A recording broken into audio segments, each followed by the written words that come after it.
We are live, and today is, let's see, episode number 62 of the RSP Film Room. I can't believe we've done 62 of these, or we're about to. And I am joined by none other than Sharona on Sports, and we're going to watch Josh Dobbs today. Sharona, it's a pleasure to have you on this morning. It's such a pleasure for me to be on. I was telling Matt that this is seriously a bucket list thing for me, and I'm so nervous. I'm very excited. I'm just honored to be on here. Oh man, it's great. We're gonna have a good time. No reason to Yeah. be nervous. I mean, this if there's a show not to be nervous on, this is it, because this is the show where there's lots of dead air. There's lots of just sitting here watching film and looking at things over and over again. And and trust me, I mean, I don't think I can actually complete a full sentence actually sounding fluid when I actually talk. So I think we're in good shape here. So if you could, Sharona, tell everyone who has not seen your work yet a little bit about who you are, how you got into this, and tell us where we can find your work. Well, you can find me on Twitter. I'll go in reverse order, I suppose, at Sports by Sharona. You can check out most everything that I do on my website. It's called backtalkwithsharona.com. I host my own podcast. I have been sick. Matt knows that I have been sick. So this is one of the first things that I have done. I've been on a little bit of a hiatus on my podcast. How I got into this, I'm a former practicing attorney. I practiced law for almost 20 years. I started practicing law in 1997. But I've been a sports fan my whole life. I played sports, and maybe a little different from most people. My mother in the family was the sports fan. And so my dad worked a lot. He was a teacher and a chemist, and he taught a lot and worked a lot. And I was a late in life child. And so my mother and I hung out together. She was my friend. And because she was a sports fan and she had played sports, she was a basketball player. And so we watched sports together. And about somewhere around 2005, I started playing fantasy football. And so I had friends, mostly guy friends, who had always been like, you know more about sports than I do. You should do something with that. So I started playing fantasy football with a bunch of guys, some New Jersey guys who were serious. I mean, these guys were serious. And the commissioner, who I had to interview with, by the way, before he would even let me into the league, really was the guy who kind of pushed me, was like, it's a waste. You really need to do this. So I just started a blog and started, talking and writing about it. And the rest, as they say, is history. And then now I end up on the RSV podcast. And so it's all good. Awesome.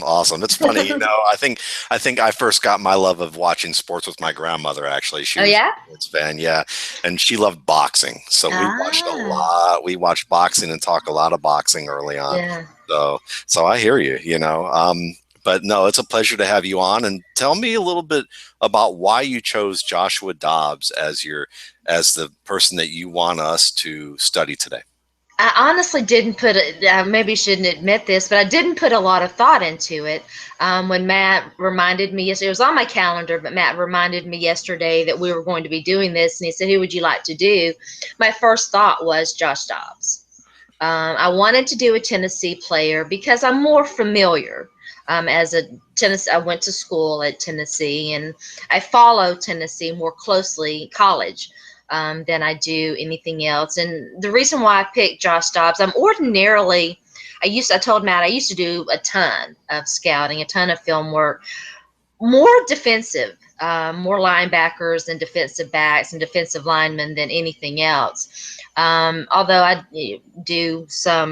had done some offensive stuff as well. But the reason why I chose Josh Dobbs is because I had wanted to scout him because as a fan and someone who follows Tennessee football, I've been concerned about his usage and whether it's a player thing versus a coaching thing. And so Matt approached me and I said Josh Dobbs, and then I went and looked at the list of games that were out there. And obviously Oklahoma was the obvious choice there. And so I pulled the game up and I looked at the first couple of plays and I'm like, yeah, this is perfect. I didn't watch because I wanted Matt to see what I was seeing on first glance, and maybe that's not the right way to do it, but I was like, I want Matt to see what I'm seeing as we watch this game together. But the first two plays were so prototypical Josh Dobbs plays that I knew it was the perfect thing. Okay, cool. No, this would be great. And what's fun about this is there's really no right way about doing it. I mean, we're just two folks watching film who are gonna, we're gonna stop and rewind stuff and try and figure out what it is that we see. We're not giving a definitive scouting report for those of you who are unfamiliar with the RSP film room watching today. We're just getting a chance to see what it is that we see, compare notes, and talk about what else we would need to observe in Joshua Dobbs' game to determine whether or not he has a future in the NFL, and what kind of future that might be in terms of, based on our experience studying plays. So it's just a chance of looking over our shoulder and watching us in the process of studying film. And if that helps you, that's great. If it's something that you find entertaining, that's great too. But we're really doing this for ourselves and just giving you guys a glimpse to see what we do. So before we go any further, we'll do our weekly little episode of something that I will never memorize, because I think it's probably somewhere subconsciously against me to say this by heart, which is that the videos posted at the RSP Film Room are not hosted on the server, and the original video content is not considered property of the RSP Film Room. The videos are considered to be under the fair use doctrine of the United States Copyright Law, Title 17, U.S. Code Sections 107 through 118. And the videos are used on this site for editorial and educational purposes only, and the RSP Film Room and its humongous staff with huge billable hours do not claim ownership of any original content, and the RSP Film Room and its ginormous staff do not use said video contents, clips in advertisements, marketing, or for direct financial gain. All the video content in each clip is considered owned by the individual broadcast companies.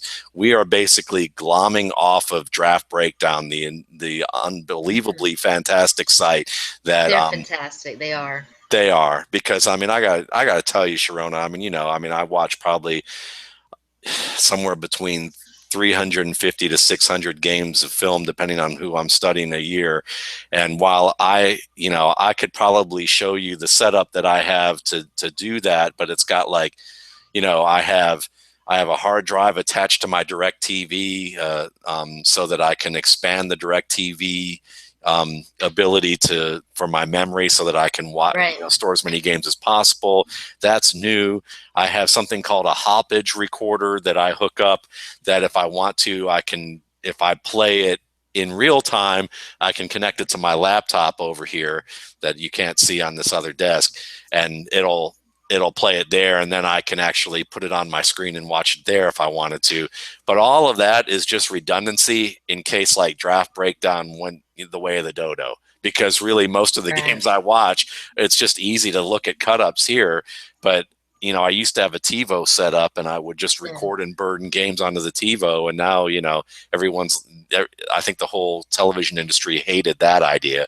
So after about 8 years of doing that, I can't burn stuff to disk anymore, and having the folks at Draft Breakdown do all the dirty work and save me probably about an hour to an hour and a half per film session that I would usually spend. I can't even tell people how much I appreciate that, and my family appreciates that. And it's a fantastic service to the draft community, what they do. And no words cannot express how thankful everyone is for it. Yeah, absolutely. So we're going to watch it from them. And for those of you out there who are, I know the bots aren't listening to us, who are actually combing YouTube to see, but these 60-minute shows that we do are really only looking at 7 to 15 minutes worth of cut-ups that are for educational purposes. So let's get this thing started and make sure that you can see the screen here that we're going to have. And all right, we are good to go there. All right. All right. And you just let me know, Sharona, if we need to slow it down or keep it at the pace that it is. Okay. All right. Yeah, we'll probably want to slow it down just a tad. Okay.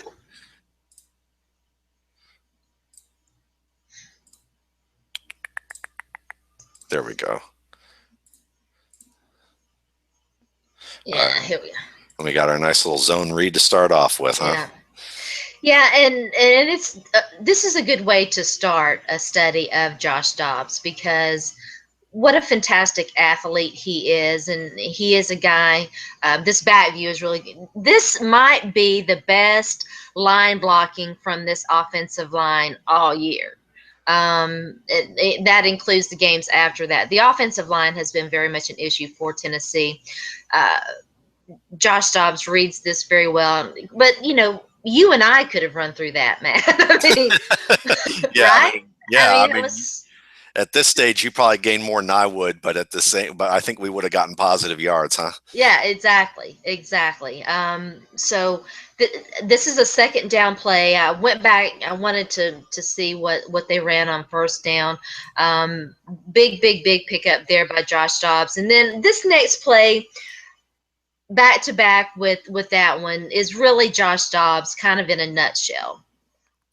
You see him, rolling out, trying to find somebody, trying to make a play, and I don't know that you could see it maybe in that shot, but where Josh Dobbs struggles, and one of his biggest issues was, and you're going to see it in another play or two here, is his mechanics. And he gets happy feet because, first of all, and it's understandable, he doesn't necessarily trust his offensive line, and second, he is a guy who has a fantastic athletic ability to escape and to get out of the pocket and to make those plays. So what you'll find is, let's wait and let him. He doesn't really plant very well here. That's another problem from him. What Josh Dobbs will do is throw off his front foot. And when he misses badly on his throws, you'll see that. He'll be consistently throwing off that front foot because his mindset is, I'm trying to make a play, and he's looking to run and not necessarily stopping and setting. Yeah. And those are great points. And it's interesting. The thing that caught my eye too, in addition to what you just mentioned, is the beginning of this play. Because as Mm-hmm. let's watch the beginning. Let me get back to where we're supposed to be here Okay. after we watch him. Okay, so as we watch this play, I mean, starting Yeah. with these two safeties, we watch the safeties Mm-hmm. both shift to the left side, to this right side where the stack Mm-hmm. formation It's is. something right. Mm-hmm. So the two receivers he has on his left side are the tight end and the single wide Mm-hmm. out. So Mm-hmm. watching this, he takes his two steps and he's looking at the tight end right away. And obviously the tight Mm-hmm. end's bracketed in this zone with the drop Mm-hmm. here of the underneath man and the top man. But Mm-hmm. I wonder, we don't get to see what really goes What on over the wide here? side. Right. Yeah. Mm-hmm. But what I do notice is as he But he was stops, definitely in man coverage. yeah, yes, Yeah. definitely. Great. Yeah. Yeah. So he's definitely in man because these safeties split out and the inside shade here. So what concerns me about this play is that here he is and he watches this. He's Mm-hmm. got this nice pocket here. He's got a Mm-hmm. double team on the Mm-hmm. left side, But he and moves out of it. he just Mm-hmm. abandons the play too Yeah. early. So Mm-hmm. that to me is like, okay, even the most mobile quarterbacks. I mean, like, let's give an example because I know Mm-hmm. that people criticized him last night, but Johnny Manziel for moving out of the pocket. He loves to get Right. out of the pocket. But if you notice, even at Texas A&M at his best, I'm not saying at his worst because some of his worst stuff was really bad, but at his best, Manziel waits and baits the defenders Mm-hmm. here. Russell Wilson waits Right. for the last moment Mm-hmm. before he leaves the pocket. And Mm-hmm. Dobbs is, this is as a younger player, that's his Mm-hmm. first maneuver. And as he's doing that, you don't even see him really looking downfield. No. And so I mean he's looking at one guy, it looks He's like looking at, yeah, this guy over here. Yeah, and I think part of the problem for Josh Dobbs is how poorly the offensive line has played. And he doesn't trust, there's a storyline, a narrative right now in the National Football League talking about how quarterbacks are coming out and they're not necessarily prepared to, to stand in the pocket and to do those things. And I think part of it is because offensive line play in college is not the best. And you're seeing a lot of talk now about how offensive linemen are not coming out necessarily all that prepared, to help build a pocket because of the spread offenses and what have you. But I completely agree. I think Josh Dobbs needs to learn, especially when he gets one, to take advantage of it, to sit there, to let that pocket protect him, and to let him survey the field. There was a play, I think it was in the Georgia game, where he did that and made just an absolutely beautiful throw. Yeah. So this is an earlier game, and he's learning. He's getting better. Yeah, and he's a junior. And here's the thing. I mean, I think it's a great point that if offensive line play isn't good in college, and if we were to go with that particular track, then yeah, I mean, you're going to have quarterbacks who are more apt to escape. And at the same time, too, what's difficult is I just tend to believe in the NFL, they're too impatient with quarterbacks Hmm. in general, because even quarterbacks who have good pocket presence, if you come in the league with good pocket presence, it doesn't mean that you end up keeping that good pocket presence So after that's you true. after you just play after play after play of Hmm. getting beaten up. Eventually, you're going to have situations where you end up being skittish or leave too Yeah. early or not follow through on throws. And I think it's harder to gain pocket presence, but it's easy to lose it. The guy who comes to mind is David Carr, a Oh guy who yeah. came out of college with good pocket presence and was ruined by the Texans. The other thing too, Matt, that I wanted to maybe talk to you about is not only does Josh Dobbs, kind of zero in on that side, but he's running right toward his spy. If he had, that's one thing that Russell Wilson is very good at. If Josh Dobbs had, and we can't see this bottom side of the field, but I feel relatively certain that he might have been a little better served to go the other way. To, Yeah. I agree with you. I agree with you, and I think that it's also, you think about it and you say, okay, let's look at the situation from really a strategic standpoint of, and the quarterback is the ultimate, Mhm. strategic player on the field. He's the extension of the coach. So if we're looking at it, it's a 0-0 game. They're already past midfield. It's 1st and 10. You've got, this is the perfect situation where you take your shot with Mhm. this single coverage player, and you Mhm. give him, and who is this? This is Marquez North. I think it It might. probably is, because I think he plays on that side. So he's their deep. If it is North, that's their deep threat. If I I think recall. that's the guy that he connected with on this play that I'm thinking about, where he, sat in the pocket and kind of let it develop, and he just launched one to. And North is a guy that will get those balls and can make those kind of plays, and so. Um, Yeah. So if he does that, the way I look at it is, the worst case scenario is you place it where only North can get it, and if he can't get it, it's 2nd and 10, no big deal. This is still 2nd and 10, no big deal. But mhm. leaving the pocket and trying to do this where it's into the thick of the defense, Right. you're just really, you're heightening the risk of something bad happening, Exactly. and really getting a minimal gain out of the effort that you have to make here to even do it. So this was, I would agree with you. I think that it makes more sense from that standpoint. And I think in the NFL, we see that with young quarterbacks, that they have to go through this process of learning to say, I'm taking what the defense is giving me. And if that Hmm. means that it's a throw one-on-one where I'm leading the guy too far and we just go to the next play rather than hit the big one downfield, and I don't have to try and take a risk with my body, that's okay. So let's see what we got here. Now we got a blitz coming here off of the from the defensive back, and he reads the opposite side well. And he planted and he threw off his back foot, and it was, you know, a nice little pass there. Yeah, Yeah, I mean, what we're looking at here mechanically, we're looking at like basically a one-step rock and then just follow through. And And when he it's does that, he's good. yeah, You know, a lot has been made about can Josh Dobbs throw the football when his mechanics are solid and when, you know, when he's got some time to let a play develop for him. I think that he does have the tools to do that. yeah, and it's a pretty throw. He knows where to go here. I mean, he reads the coverage rotating.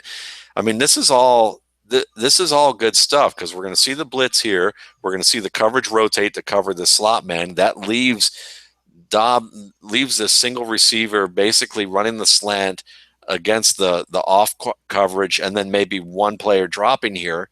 But he reads that, and you have to show patience on the slant. It's not just an Mm-hmm. automatic rhythm throw, and he shows And again, great that's some anticipation. fairly good blocking by the offensive line. Yeah, yeah, Now, this one guy's getting his lunch eaten, but yeah. But still, this is a play that you need to get rid of the ball fast anyway. And he yeah. knows Mm-hmm. exactly where to go. Throws it with great anticipation and placement. Gives his receiver time to catch the ball and get downfield. It's great.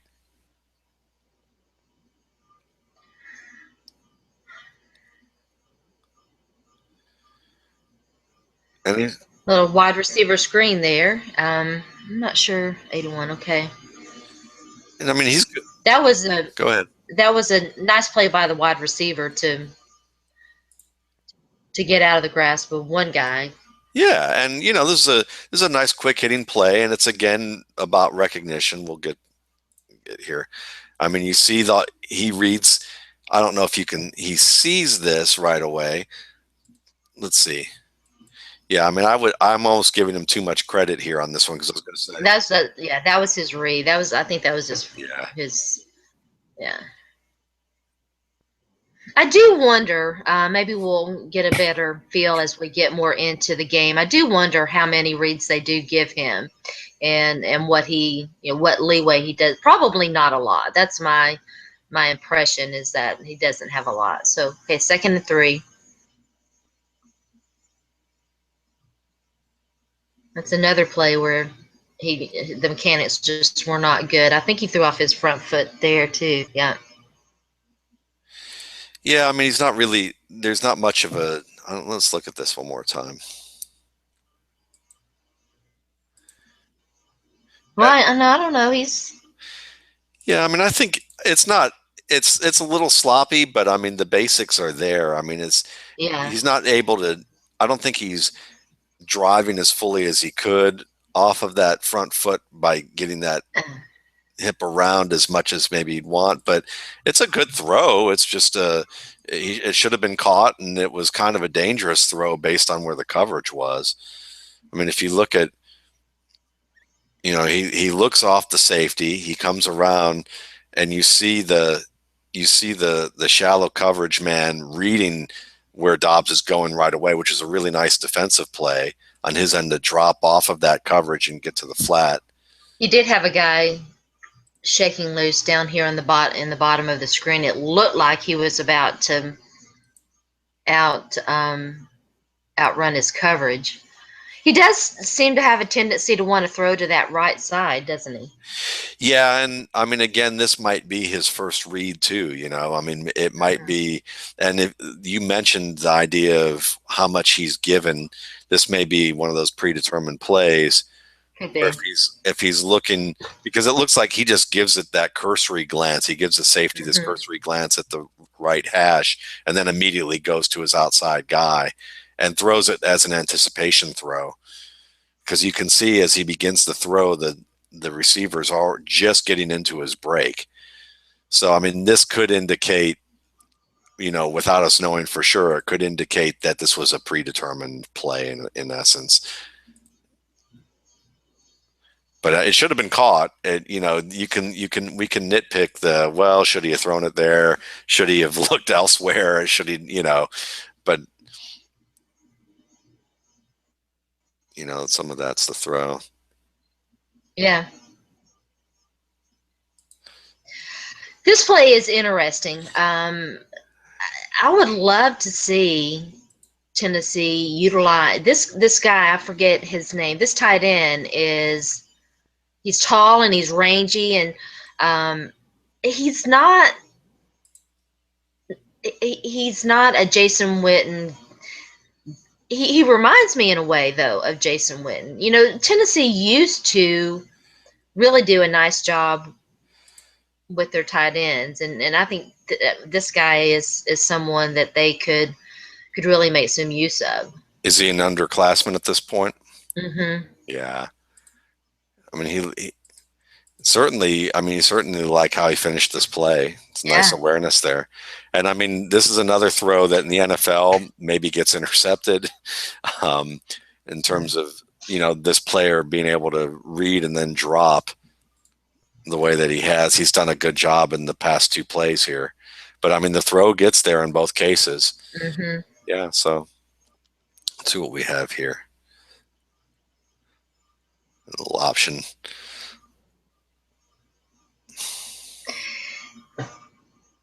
Yeah, let's speed this back up to normal time and get Okay. because it's kind of hard to tell. Sort of runs into his own guy, his own blocker. Okay. Maybe tell a little bit more about. I mean, it's just good penetration. I think that's just a good defensive play. I mean, I even think the slow version of it tells the story pretty well here. Because I mean, you know, option plays, you want to be able to have the quarterback get depth to the outside here, but when you get your, you know, when your end is unable to, you know, is unable to hold up here and he's getting pushed back in the backfield, that has nothing to do with Dobbs. You know, he's just doing what he has to do at this stage. I mean, it's just a good defensive play. It was a Um, good defensive play.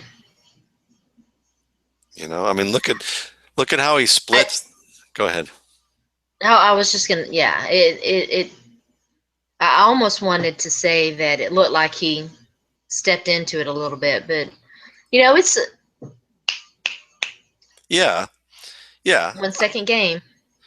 yeah. I mean, and he's got to if he's too close to his pitch man, you know, to the man he's going to pitch to here, it kind of ruins the option for this outside here anyhow.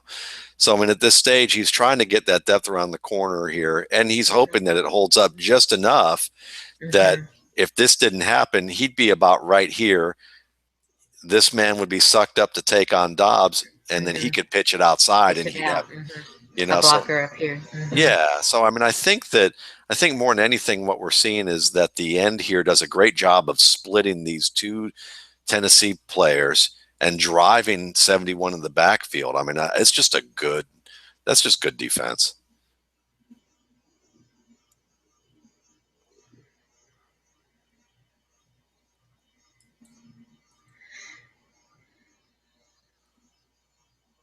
And that's a smart play. Mm-hmm. And I mean, I don't know about you, but do we see anybody that's actually open for him to reasonably try and hit at this stage with the defense coming off of his backside? But Maybe here. man, this guy, yeah. What does this guy do? Does he sit there and try to let's see what do we get a look at what this guy does? That may have been part of the problem. Now, see if this guy sits on his route and lets Jobs hit him, then it's. But if he continues on, it's. Yeah. I mean, he continues on out here, and I don't think Dobbs was in any position. The only way that Dobbs would be able to make a completion, I think, on this play is if they read this blitz and he Mm-hmm. and the outside receiver were looking at the off coverage and say, run a hitch, change Right. this to a Yeah. hitch. And that's the thing you That's a have lot to expect from a bunch of sophomores and juniors. maybe so, you know, and also it depends on what the offense gives them. You know, I mean, some Right. of the basic Mm-hmm. things embedded in some offenses, it's embedded to say, okay, if I see the blitz and I make a call here, then you know that your hot read on this particular coverage is to run a different, you have 2 to 3 options here, but I don't know if they give Tennessee those options. Yeah, I think that's a great question. You mentioned Johnny Manziel earlier. I think that was one of the things that his the way they allowed him to kind of you know, make his own plays and do a little um, of his own magic. And I do think that they try to rein in Josh Dobbs a little bit. The coaching staff is one of the things that Tennessee has struggled with in terms of its coaching staff, is that they tend to go very conservative because they don't want to lose games, as opposed to going all out and trying to win games. It's been a criticism of this coaching staff. That makes sense. And certainly, we've seen the same with, Eric Stoner and I did a show on Brett Hundley last year. Oh yeah. Okay. And with Jim Mora Jr. being a defensive minded background coach, that's his background is, Eric talked about knowing that he knew that UCLA did not allow Brett Hundley to change protections, that they didn't have a lot of things, a lot of flexibility embedded into the offensive scheme. And so, that was probably one of the reasons why Brett Hundley dropped as far as he did in the draft. But then you see how much he studies, and you saw what he did in the preseason.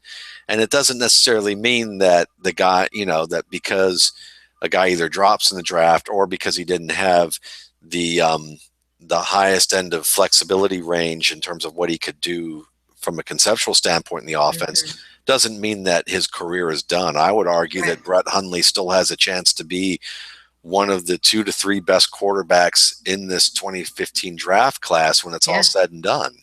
He did an interview. It's been several months ago. He was talking about that and talking about how coming out of college, he had not even been taught how to read a play, how to break down what the defense was doing, and I found that extremely interesting. If you're not teaching guys, and of course, maybe they need to be a little. I do think that he's a guy who will study, but you do wonder, how much time they have to go out on their own and to learn these things. And I don't think they do, because if you think about, as someone who works at a university,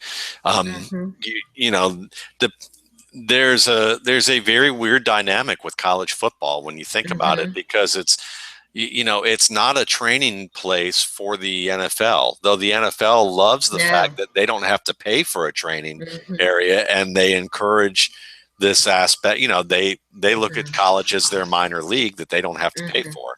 But, college sports, even though there's the end that's played up to saying, look, you are, a lot of college athletes think, well, I'll make it to the pros, and this is my way to make it to the pros. I don't have to worry about classes.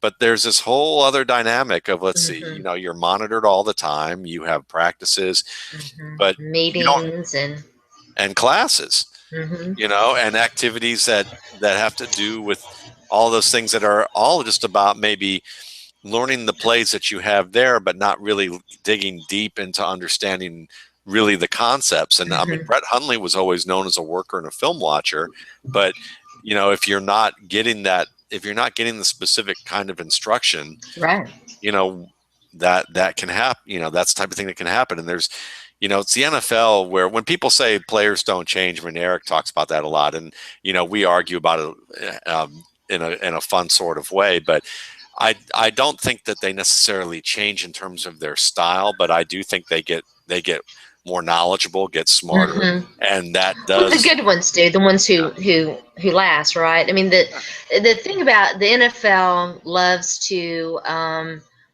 pretend that college is its minor league, but it's definitely not a developmental league. And there's more talk now than I've ever heard. Well, than I've heard in a while about creating a developmental league. Yeah, it would be wonderful. I know the NFL wouldn't be wonderful for the money they'd have to spend, but it would. I would I would enjoy that. Obviously, but I wonder if we're in the minority of that as writers and analysts who Probably. this, Yeah. because I don't think anyone would want to lose their beloved Saturdays and lose the level of Yeah, I think you could do both. I don't think that they're, diametrically opposed. I mean, college football is a moneymaker in and of itself, and I don't see it ever going away. What kind of developmental league they might come up with to supplement that is another question, because the trend for a while was for underclassmen, your juniors to leave early, and even some other guys, and so they were coming into a league that they weren't really prepared for. It's that kind of situation, I think, where you could maybe build something. Yeah, absolutely. And I do, I'm hoping that there would be they could make it economically viable, or they could look at it as a loss leader that would be helpful to them. But considering what we've seen with the NFL and Yeah. some of their practices, Let's not get started on that. Don't get me started. Absolutely, because I will keep going.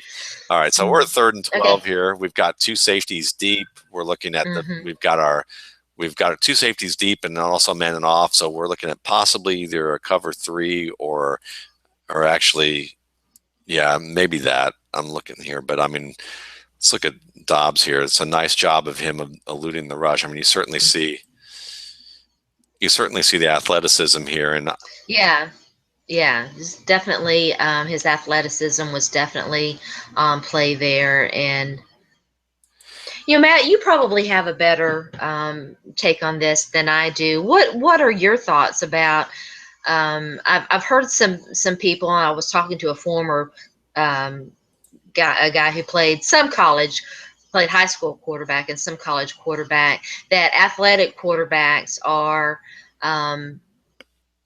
they are good and bad for offensive linemen, because it's difficult to block for those kinds of guys.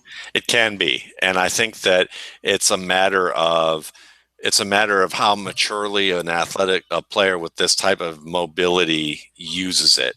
Because if you're what you ultimately want to see is a quarterback who doesn't abandon the pocket too early, because then it allows them to maximize what they do and make mature decisions. But at the same time, you want the quarterback who is this mobile to be very selective about when he uses his feet, because if he can do that and figure out, if he can learn how he helps and hurts his line and use those feet in a way to become a little bit more mature, it helps. But in this situation, like, I look at this, it's like you have to elude this right away.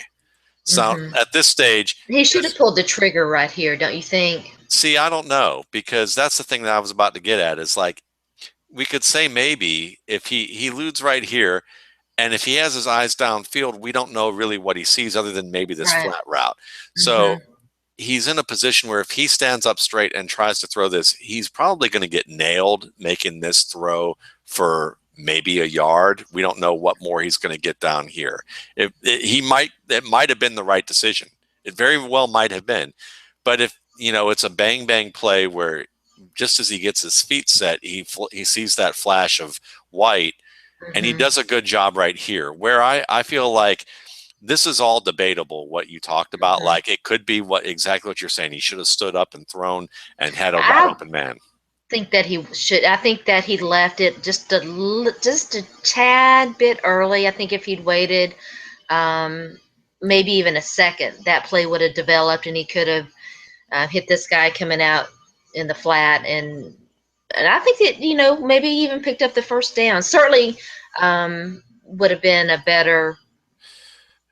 Yeah. He probably was going to get nailed, but how many guys do you want to get nailed by? Right. And here's the interesting part of this. This is a fun one to explore, because we're looking at this and we're seeing that the corner here is just letting the letting this deeper receiver go. So he's playing this flat within about 5 to 7 yards, and he slides down. As the last time we see him is about right here, so he's about 7 yards away, and he's kind of guarding the first down marker, the boundary area here.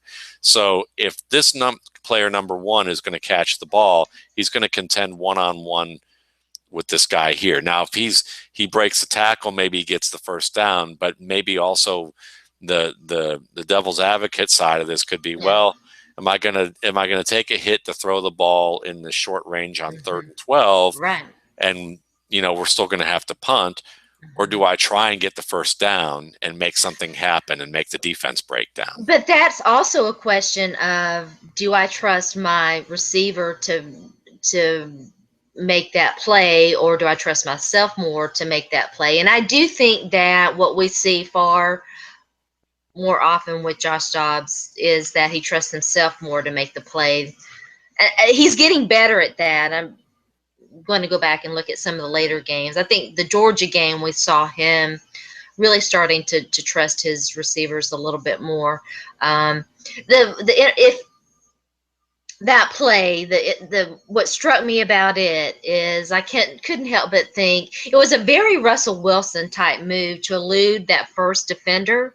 Right. I would like for Josh Dobbs to really watch some more Russell Wilson and some of the other guys who are so good at lateral movements as opposed to vertical, if that makes any sense. Because Russell Wilson is one of the best quarterbacks I've seen at hanging back and moving side to side and eluding defenders and still making plays down the field. Yeah, and I think that one of the things that he would learn is that at this stage, once you move away from the first man, your eyes need to stay downfield, but watch how he's looking really like this. He's never really looking downfield here. No, I think he's panicked right there. I think he's seen the pocket collapse. There are a lot of defenders around. He almost got tagged by this one guy, and no, he's definitely not looking downfield. No. So, I mean, that's fine. I mean, if it's a pattern of this is how it is, and that's something that needs to change. But here's where he does see his man downfield. He wants to target him. The only thing that I would say that his throw would have been better is watch right here. It's what you want to see, and they talked about this last night on the Thursday night game. Yeah, he's over the line too. Yeah, he is over the line. He's also over the line, but I don't think they called that. No, I don't think they did either. So say he wasn't over the line, but if I mean, the other thing mechanically is you want to kind of get that shoulder back, back around a little bit more downfield. And he's trying to make a difficult throw running at full speed this way. He has still got to turn that back shoulder around, and the ball might have been placed a little bit more at. Yeah. This whole part was kind of ugly. Yeah, it was very ugly. There's nothing wrong with throwing on the run, but the better quarterbacks do stop and plant and throw. Yeah, or just you have to, on the move like or at least this, square up. Yeah, he's got to get the shoulder. He's got to have the shoulders turned a little bit more there, and he does a little quick turn and flicking it, but he doesn't really. He's not following through with the movement because he's not thinking about that he should be following through to get the throw accurate. It would be better if I don't know if it would be better if he got hit and then have the throw altered. So it's this whole thing. I think it just shows you that when you have the root issue is he keeping his eyes downfield here, and he's not, and he doesn't go for something like this. And you can see, I mean, this defender is just out of the screen 4 yards away. If he catches this ball here, it's a one-on-one situation. But I think that probably the smarter play. I agree with you. That's probably the smarter play here, and all this just kind of devolves. It's like the thread just kind of getting pulled from the clothing. All right, 2nd and 7. Let's see what we have here. Hard to tell what happened with that one. Yeah, I mean, I think we're just looking at, this is just another inside zone look, and it's And this is a keeper, this looks like a keeper situation from the get-go. It's just well defended. Yeah, I mean, that would have been if they would give him the opportunity, a great opportunity for him to check out of that situation and go with Sure. something else. And yeah. And, pre-snap, it's hard to say because you look at the alignment and you think, okay, well, you've A got little early to be calling any timeouts, and so yeah. and it's a that's a three-man front. You're looking here, and I would say that it's just one of those situations where you could see where this might have worked out. And he does make the correct cuts. It's just that watch this right guard. Well, it's not the right guard. It's actually the center. Watch the center. The center is going to help double team here. The center and this right guard are double teaming the nose tackle. And then you have the right guard pulling across. Mm-hmm. And what we're hoping to see is that one of these, the center and right guard, to be able to hold this block enough and get this push so that Dobbs can actually either have a two-way go. He either goes to the inside to the left or cuts back to the outside. He reads the inside right away, sees that this man is free. But the problem is that the defensive tackle splits this double team. So really, I mean, at this point, where he is, you can see that he's thinking, I can cut this outside and bounce it and get a nice gain on 2nd and 7. And that's what he tries to do. But once he makes that cutback, he's cutting back into penetration that he's not really going to read at the stage that he did. He made the correct read. It's just that the defensive that nose tackle's a big boy right there. Yes, he is. He's a good size, and he's a very good player. I've watched him with Dan Hatman against Kenneth Dixon of Louisiana Tech, and he's a prospect for sure. Yeah. So I mean, yeah, it's a nice little gain. It's nothing great, but he did what he needed to do. I like this initially. I mean, look at the comfort level here, at least with players around his feet. Yeah. It's a good throw in that situation. Yeah, that was a nice play. Yeah, I mean, let's look and see if there's anything that we can look at from a read standpoint. I mean, we're looking at, again, kind of more of a 3-3-5 with a defensive back off the edge. And they like that stack formation, don't they? They do. They stack. They're going to the left finally. Yeah. But I mean, he makes his reads. He sees it's covered there. Goes back to the opposite side of the field, and he's patient with it. And he follows through. I like that play very much. It was a nice play. Yeah. That is when he does that. That's when you go, Josh is the guy, and Tennessee should let him throw more. But then you get the ugly plays along with it.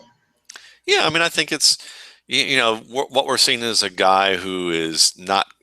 Certainly when he has time to throw, he does what he needs to do, and he gets the ball where it needs to be. He shows some good placement, anticipation, and he's got that great athletic ability, but he's still learning to kind of feel his way through of when to be mobile and when to maneuver. And I think that mobility is the raw material for maneuverability.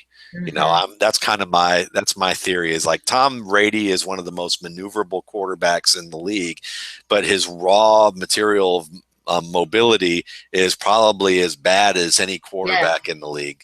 But he can do it just enough to move around. Phillip Rivers is the same way, probably one of the better ones. But what makes Russell Wilson, as you mentioned, so good is that he's as maneuverable as he is mobile. Yeah. Yeah, his ability to do that is pretty special, I think. Yeah, and see, this is a really heady play here too. I mean, watch. I mean, we got Dobbs. We get this outside pressure here, and Dobbs is rolling out, and he has to alter. He has to alter where he's going, dip inside, keep his eyes downfield, and he knows that his receiver's at the top of his stem. So all that's timed very well. And very nice quick release there, even if Yeah. it's not a perfect, even if the mechanics aren't, ideal, you have to be able to make throws like this in the league. If you're going to break outside and the defense is going to paint you in a corner like this athletic ability shines right there. That's Yeah. a beautiful play. I don't have any problems with that play at all. Yeah. And we're going to get to see it from another nice view, but I mean, Oh, this good. is, yeah. I mean, he's showing the anticipation to go, this area of the field is wide open for him, and he knows that's where he's Hmm. going to go, and he makes the adjustment, and it's just effortless.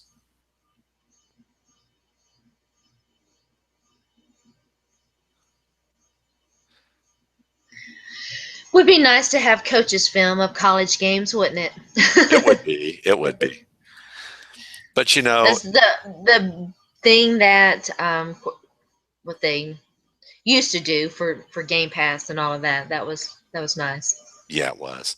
But I mean, the there are some small advantages to having broadcast film that some people don't always realize. I think for wide receiver play, a lot of the time there are some of the close-ups that they give of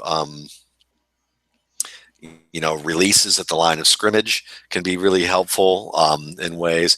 But yeah, This I is an agree with you. interesting. This is the I haven't. This is the first time they've lined up like that. I believe they've been lining up in 2 and 3. Yeah, or two This by two is stacks. yeah, yeah. This is an interesting formation. Yep, and See what they.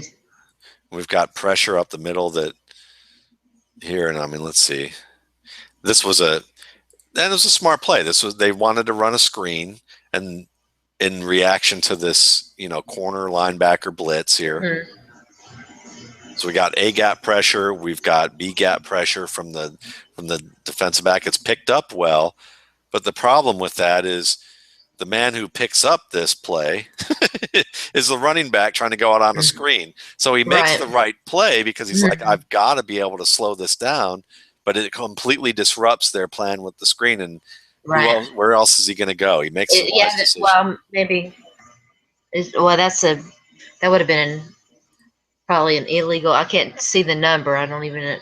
Was that an offensive lineman down there? Oh, right down here? Yeah. Yeah. Yeah. I couldn't make that play. Yeah. We're looking at the right tackle there. So Yeah, that's what I was thinking. So yeah. Yeah, you got it. it's kind of odd for the right tackle to be that far downfield. Yeah, well, yeah. In a designed way. Yeah. Yeah. Well, probably not designed. I mean, I think he ended up down there because of the way the play unfolded. But still, you know what I'm saying. You know what I'm saying. I hear you. I absolutely hear you. I mean, let's see what we got. We've got some more. We've got some A gap pressure coming from this side, and that allows the. I wish we could see what this guy down here. You can just barely see his helmet.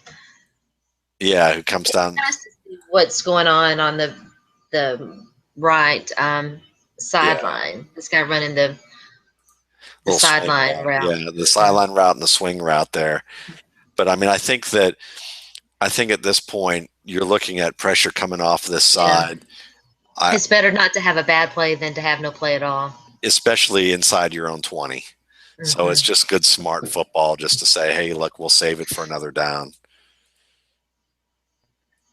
So this is a nice play because he's getting some middle pressure. He doesn't leave the pocket at all. He's starting to hang in the pocket. Yeah. And this is a really nicely placed throw. This is in the second quarter. There's about 13 and a half minutes left in the second quarter. You can tell he's really kind of starting to settle in. Yeah. And that's what you want to see. Yeah. I mean, he's a young guy. And look at the maturity of where he places this ball, because we're going to watch this safety as we see the slot receiver motion across. This safety rotates to the deep part of the field, whereas the other one climbs up to cover the slot man. So as a result, this deep man here is actually going to be helping cover the middle of this outside receiver who's running this post or skinny post here. Mhm. And it's a nice, quick, anticipatory release. And he puts it on the back shoulder so he doesn't lead his man into the safety, gives his man a chance to catch and turn outside if he wanted to. And that's a play But he that, didn't. yeah, but that's okay. You Yeah. know, that he It gets, was still a nice play. yeah, Yeah. it's a 20-yard play or close to 20-yard play as a result of Although, this. if he'd rolled off the defender, he might have seen the end zone. He might have, yes, but It's a lot to ask from young guys. I understand. I mean, yeah, I mean, it's good, but it's good to point out. It's yeah. still But good to point out. you hope that the coaches are doing the same thing, right? Yeah, That they're doing the film work and saying, hey, yeah. give the guy a little shimmy, Or you roll might, off him. and then it's also about, okay, well, we're moving the chains, and Mhm. special folks with the special Yeah, athleticism are can capable do of doing that. that. Amari Cooper probably is able to stop on a That'd dime be here awesome. and Mm, roll outside here. Steve Smith mhm, would have been able to do that, but maybe even Keenan Allen. But then we're mhm. looking at Allen Hearns, maybe not. You There's know, nothing wrong with a good, solid possession yeah, receiver. yeah. This is a good play. The tight end, you see this guy, I'm gonna have to look him up. He's around the ball all the time. He's a baller. Yeah, we'll have to check out who that is. So it looks like I don't know if this is the same play breakdown that we saw. Okay. They're just showing us what we've got here on this design run to the left. I'm gonna find his name and I'm gonna be feeling all stupid because I know who he is. I've talked about him. My brain's just not functioning this morning. Understandable. I Here forget we go. forget people's names all the time. I mean, that was a nice second down play, I Ethan think. Wolf is his Ethan name. Wolf. Okay. Yes. He's 6'6", weighs 245, out of Minster, Ohio. He's a sophomore. Okay. So we've got I knew he somebody, was a sophomore because I've talked about him. so he can grow into his paws still. Yeah, I mean, I think he's got the makings of someone special, a special tight end, if they'll use him. Yeah, well, we're gonna have to keep an eye on him for sure then. So what we got? We got a design sprint out here to the left. He gets his shoulders square. That's good. He's squared up to throw, and it's just a tough throw. I mean, tough throw and tight coverage. 3rd and 3 at this stage of the game. I mean, what else are you going to ask him to do, especially backed up here? Hmm. Oh yeah, Pressure coming hard. yeah. What do you think about this guy waving his arm? Should he have tried to go to him? This guy here. Oh, this guy here. No, because he's throwing a. I don't think so because he's He's throwing throwing across across the his line. body too. Yeah, and there's this whole mass of players right here. That's just that would be too dangerous, I think. That's the type of play we see interceptions in the NFL with Yeah. young quarterbacks a lot.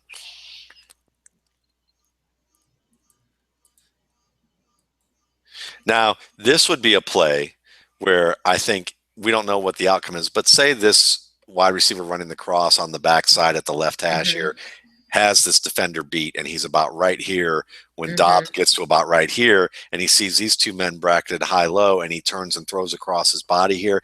While Hmm. people will say that's somewhat of a risky throw and you shouldn't do that, if this guy was wide open and you have all this space around, that's where Hmm. you choose your spot and do something like that, I think. Hmm.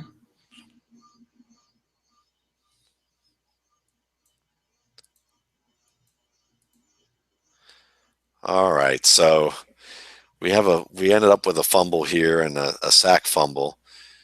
Which is not good, not optimal. No, definitely not. And they run a good game. They get off the edge here too. So he's confined in this pocket. He tries to step up, and he fumbles the ball. I mean, from the Yeah, he got basics. stripped from behind. Yeah, I Yeah, mean, he's just trying to make a play.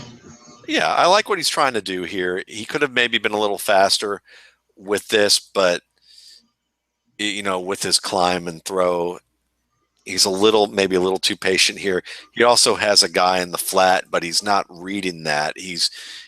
That's his like last read, and he hasn't even Mhm. he hasn't even had the time to get beyond his first or second read here. Yeah, I agree. It would have been better for him maybe to take another step forward and then begin his move. But Yeah. Yeah, he would have need to go. He really would have need to either the pace needs to be but it was faster. coming. It was collapsing backwards toward him too. So there's really not any. Yeah, You know, he's pinned there's in. not a whole lot he could do. This is a very well designed defensive play because they run game in the middle. You know, we're gonna Who watch is the these two nose switch tackle? off. Yeah, Who? What's his name? I don't remember. Just 97 is all I know.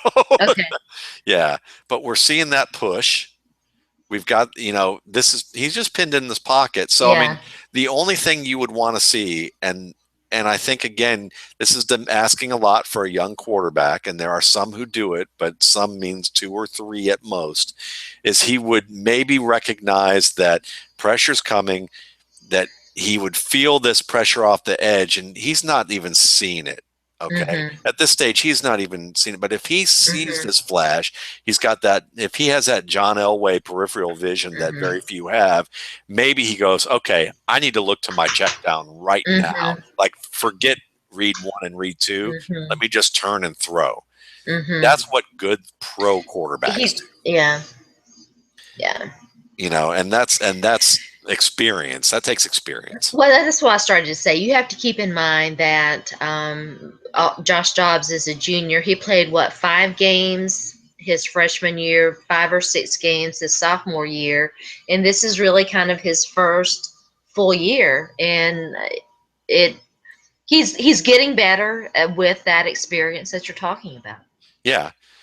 And I mean, I think for right now as a college quarterback, I would say he's a competent college quarterback, based on what I'm seeing in this game. If every other game is somewhat close to this with some incremental improvements here and there, is he a NFL ready quarterback? No, but it looks like he has the arm. It looks like he has the athletic ability, and he shows some things where you could see where with some patience, time, and real hard work from his end, there's a reason why he wouldn't be a bad developmental project in many respects.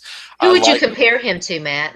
What quarterback would you compare him to? Wow, that's a tough one. I would say, um, there's a lot of players that I see, here I'm going to go from the laziest earliest comparisons that I could make because they are things that just come to mind from what Okay. I see while I'm trying to think of it, to like more nuanced ones. Like, I think of the old Vince Evans because maybe I see number 11 here, who was the quarterback for the Raiders back in the 80s and early 90s, who was very mobile and became a good thrower.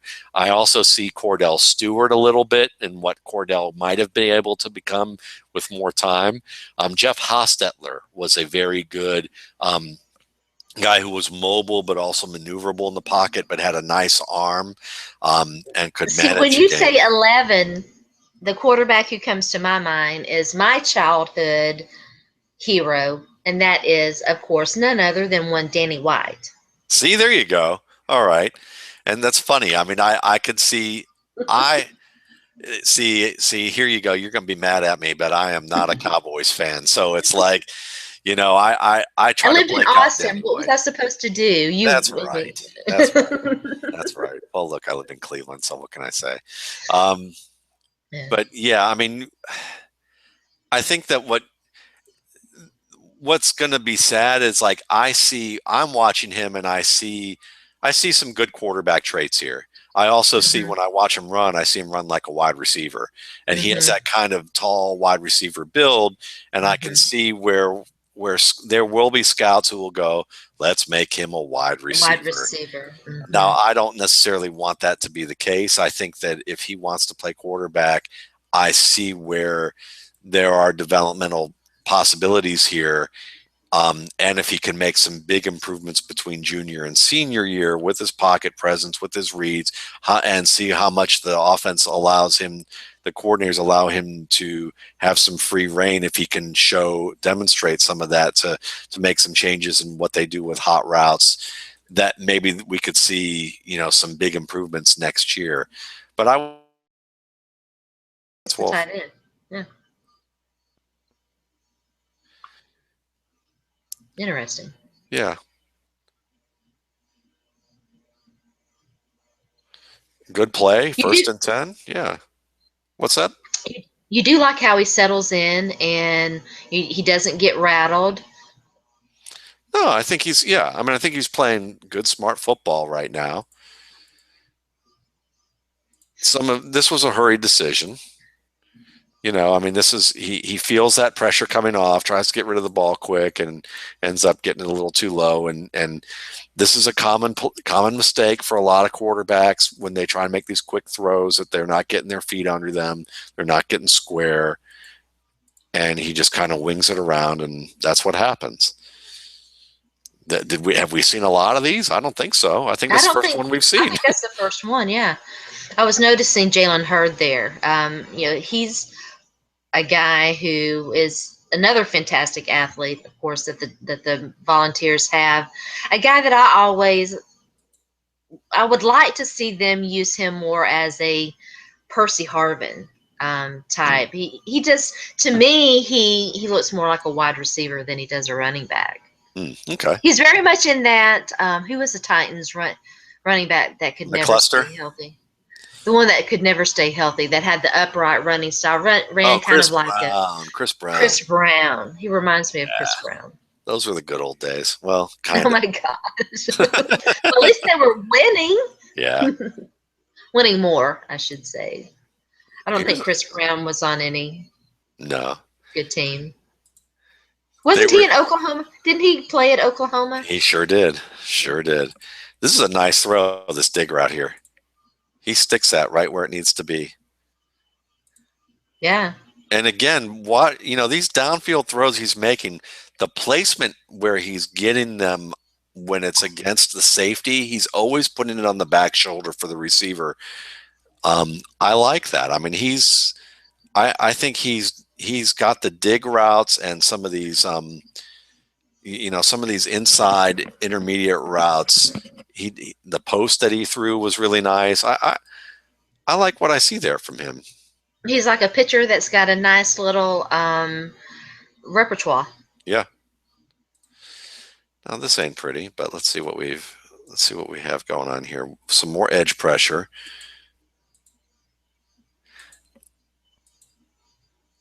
And this is where, let's see, I mean, he's trapped here. I mean, we're going to see that. This is the play where you probably want to spin outside in this case. Yeah. But he tried to do the same that worked for him before, and didn't work that time. No. Yeah. That was just a great play by 10. Yeah. Yeah. And he was down, fortunately, so that wasn't a fumble.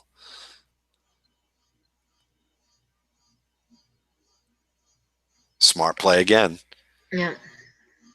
I mean, you're up 14. You're up 2 touchdowns. It's 3rd and 25. Punt it. Fine. Better than trying the field goal.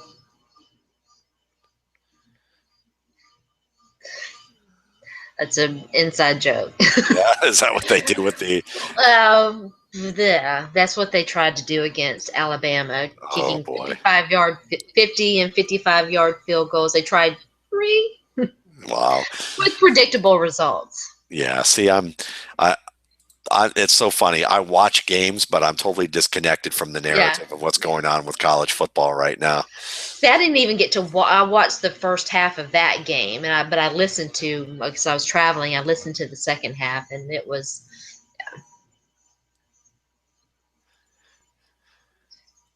All right. So, now see, here we go. This is where it starts. Fourth quarter. Here's the fourth quarter, finally. Okay. 3rd and 20. We're 3rd and 21. He's just trying to get, I mean, again, this is to get within field goal range. Throws a little bit high. But also, is it high, or does the receiver run his route um, to the depth that it's supposed to be? Yeah. Because, most routes that are going to be run towards the chains here, I would think that the route depth on this out would probably be another yard deeper. I would And, think so too. and if he's thrown with anticipation, it might be a little bit, it may look high, but it may actually be for the route side there. So, I mean, He was probably throwing it for the first down, and the receiver sits too early and is up, in front of the yeah. marker. Yeah, I mean, I would think that this depth would be a 10-yarder, even though it's 3rd and 21, and he's just throwing it to the 10-yard mark here. It looks like it's broken off, maybe slightly early. And also, you can notice it's broken off early in another way, because watch how the ball is here, and he's already broken and waiting for the ball. I see. If he took another Yeah. 2 steps, Yeah. the ball's here and he's breaking towards it as it comes, and he's about right here. The ball will be meeting him about chest high, but because he's 2 yards too early, the ball's so high that now he has to leap for the ball. So yeah, that was just a poorly run route in terms of depth, and it was a good throw. We're seeing a lot of really nice things from Josh Dobbs in this game. Yeah, look at that. Yeah. I mean, 3rd and 15, safety pressure or cornerback pressure looping around, and he follows through on that throw. I mean, he knows he's going to get nailed. He does. He knows he's going to get drilled. It's right there in his face. That was a ballsy play there. Yeah, and good placement too. It's outside of the zone here, where he gets the throw out. So the outside shoulder. Oh, I see the comeback's already begun. 17-10. Yep. But so far, Dobbs is doing his part. Yeah. Leading them nicely on the slant. I mean, and this is overtime here now. So if we're seeing anything, just by inference here, is that it's a defensive collapse. Now we don't, or the defensive collapse combined with Tennessee unable to run the ball and penalties possibly that have put him in 2nd and 25, 3rd and 25 earlier in the game. Exactly. A lot of long yardage situations, way too many long yardage situations, particularly for a young quarterback. Yeah, asking him to do that.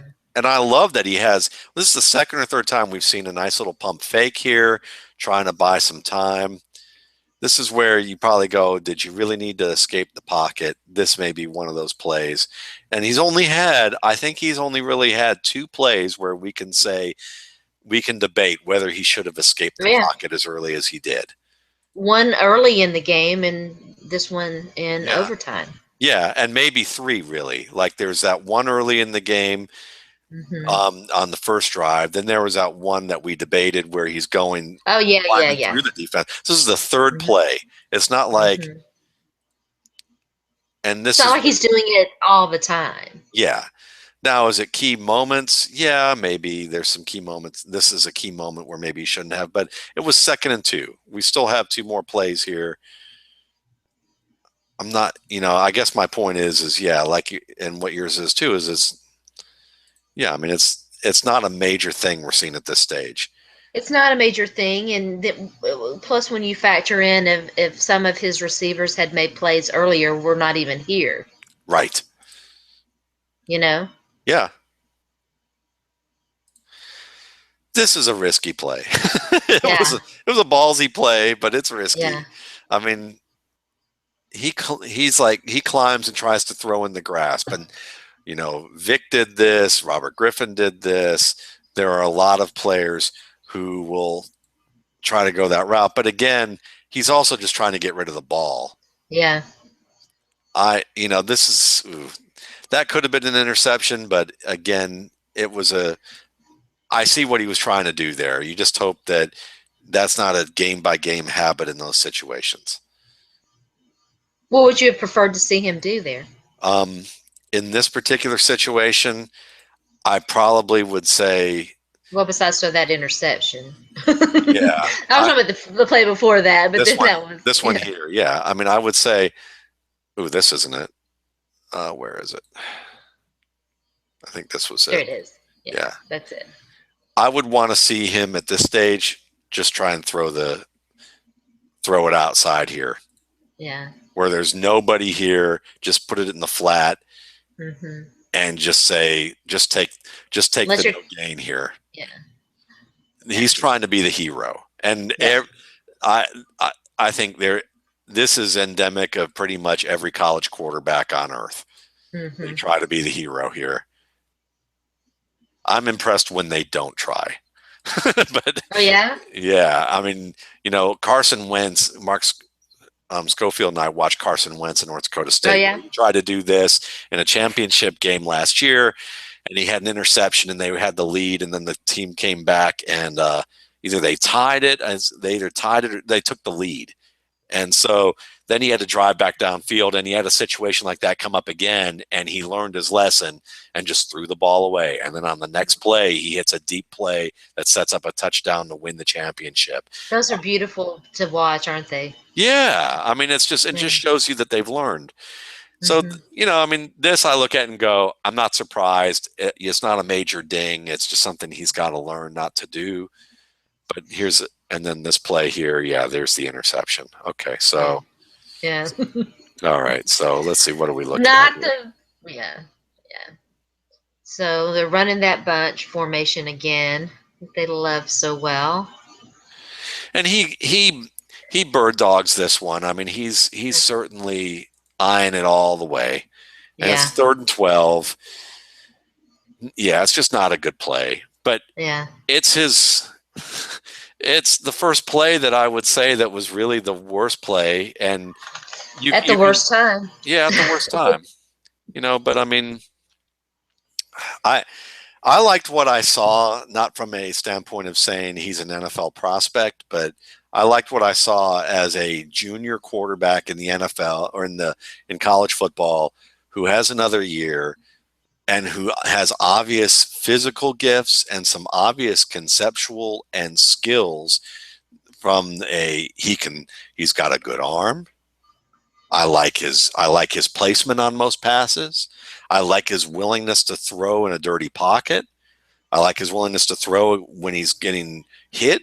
He doesn't shy away from punishment, and he's a playmaker. I Hmm. I just don't think he's the most mature quarterback at this stage, but like you said, he hasn't played much. Hmm. So, I mean, that's my thoughts. What anything you observe about this overall? What are I your thoughts about him? I agree with that. I think really for a guy who hasn't played as much as he has, and who hasn't been allowed to to throw the ball as much as some other quarterbacks. I think you have to be pretty impressed with what you've seen. Yeah. Yeah. I mean, I think this is a guy that if he can keep the starting job next year, as you mentioned that there's some good prospects coming into Tennessee. If he can hold on to the job and make good improvements between this year and next, he may very well be a player on the radar that you would observe as a viable draft pick. If he leaves early this year, I think it would be a big mistake for him. I think it's a mistake for him to leave this year too. Yeah, because it's going to, the hope is, oh, he would develop, he'd get to sit behind somebody for a while, but you don't get a lot of reps. There's no guarantee that you would get to sit. I mean, and he may be playing in a different league at this point. Like I would say, this is a player that if it works out that way, you might end up seeing him in the Canadian League and working his Yeah. way into becoming a better player. And the Canadian Hmm. League is one where the field is spread out a bit more. He could develop there. He could get more opportunities to really display some of his strengths and play off some of his strengths there while continuing to get better with just the knowledge of the game and with his mechanics. But I would at this point I see him as a Canadian prospect if he came out this year, and I see him as a late round prospect if he only makes incremental improvements between now and next year at this stage. But there are good things to like, and a lot of it is intelligence and athletic ability. I think the good news for Josh Dobbs is that this coaching staff, which I think is going to stay intact for the most part, and we should mention, and I meant to mention this earlier, they've got a new offensive coordinator and a guy who, with ties to Peyton, and he didn't coach with the last couple of years. I know last year, and so this offense has still been very much a work in progress. The good news for Josh Dobbs is that this coaching staff does like veterans at that position. Butch Jones has shown that with Justin Worley. And I do think that Josh Dobbs, with the improvement that we've seen since this Oklahoma game, would have the insight, unless barring a late season meltdown, and there's not that many games left for that to happen. He should have the inside track to have the job next year and to do a lot with it. Yeah, absolutely. No, this was a lot of fun, and I'm glad that you chose Josh Dobbs. This was a fun watch. Yeah, absolutely. I really enjoyed it too. Thanks again so much for having me. Yeah, absolutely. We'll have to do it again, and I would love that. Good. Well, for Sharona, I'm Matt Waldman. Thanks again for checking out the RSP Film Room. We certainly have a lot more of these at the YouTube channel, RSP Film Room. You can also check them out at my blog, www.mattwaldmanrsp.com. And there is also some Film Room shorts for those of you who watch this and said, this was cool, but I don't think I'm going to watch a ton of these because, it's a marathon. We do some short sprint. I do some short sprint videos of 5 to 10 minutes that are pre-produced and, got the music and got diagrams and all that stuff. So you can get the kind of the short of it on that end. So thanks again, folks. And until next time, see you later.